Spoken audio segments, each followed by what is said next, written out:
Un prêtre togolais tué au Cameroun devant le portail de la résidence d'une congrégation religieuse. Yaoundé, Cameroun, OSV News, le père Christophe Komla Badjougou, prêtre du diocèse de Yagoua, dans le nord du Cameroun, se trouvait à Yaoundé pour obtenir son visa pour l'Italie, lorsqu'il a été tué le 7 octobre, alors qu'il attendait l'ouverture du portail de la résidence d'une congrégation religieuse où il séjournait. Un éminent dignitaire religieux catholique du Cameroun a raconté les détails poignants de l'assassinat d'un prêtre togolais. Il était environ 19 h quand il est arrivé. Alors qu'il attendait que le veilleur de nuit vienne ouvrir le portail, il a été abattu par 2 hommes à vélo, a déclaré Mgr Paul Niaga à OSV News. Le père Komla Badjougou devait passer la nuit chez les missionnaires du Cœur Immaculé de Marie, selon Mgr Niaga, secrétaire général de la Conférence des évêques du Cameroun. Il a été terriblement blessé par balle, car il y avait 8 trous dans son corps, ce qui veut dire qu'il a été touché à plusieurs reprises, aux mains, aux pieds, au cœur, partout, a-t-il dit, ajoutant qu'il était encore trop tôt pour dire qui a tiré sur le prêtre, et pourquoi, a déclaré Mgr Niaga.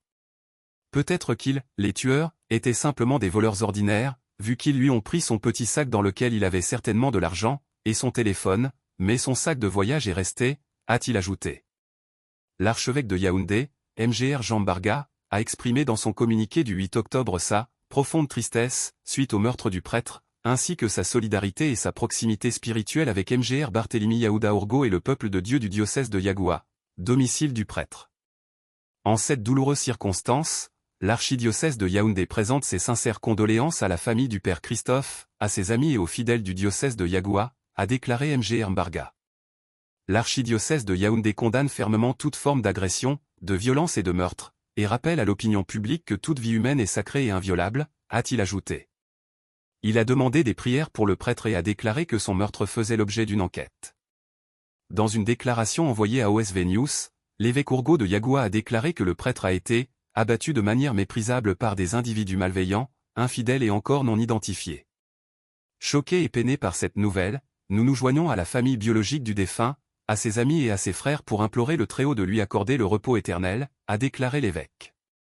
Il a appelé les autorités publiques à mener une enquête approfondie et transparente pour élucider les circonstances et les motifs de cette cruauté. Nous vivons cette situation depuis des années maintenant, a déclaré le prêtre, sans donner de détails, mais le récent meurtre s'ajoute à une liste assez longue des meurtres de prêtres et d'évêques catholiques au Cameroun, dont certains sont des assassinats ciblés. Cette liste comprend le père Alexandre Sobnouji, curé de la paroisse du Sacré-Cœur à Bomaka, dans le diocèse de Buéa, qui a été tué en 2018, la même année où le père Kenyan Cosma Omboto Ondari, missionnaire de Mille-Îles, a perdu la vie. Un an plus tôt, Mgr Jean-Marie Benoît Bala, évêque de Bafia, âgé de 58 ans, avait été sauvagement assassiné. Il y a beaucoup de violence, a déclaré Mgr Niaga à OSV News, affirmant que le manque total de respect pour la vie et la dignité humaine dans le pays était déconcertant. Oui, nous sommes confrontés à des difficultés comme les gens sont confrontés à des difficultés partout dans le monde, mais atteindre ce niveau de manque de respect pour la vie humaine ou la dignité humaine est troublant, a-t-il déclaré à OSV News. Il a déclaré que le meurtre du père Komla Badjougou rappelle que la proclamation de l'évangile s'accompagne de souffrances, de haine et de persécutions. Que devons-nous faire? Continuer à vivre le deuil du matin au soir, a demandé le prêtre. Non, je pense que nous devons continuer à accomplir notre mission. L'annonce de l'évangile va de pair avec la souffrance, avec la haine, avec la persécution. C'est ce que notre Seigneur Jésus nous a dit. Je crois, comme Jésus l'a dit, que le monde n'aime pas la lumière. Et le message de l'évangile que l'Église proclame est le message de la lumière, de la vérité, de la fraternité, alors que le monde proclame la haine, la division, l'égoïsme, et c'est pourquoi la lumière et les ténèbres sont toujours en guerre, a-t-il déclaré. Je ne pense donc pas que ces prêtres et évêques qui ont été tués soient les premiers, ni qu'ils soient les derniers. C'est une liste qui est ouverte. Qui sait, je serai peut-être le prochain, conclut le prêtre.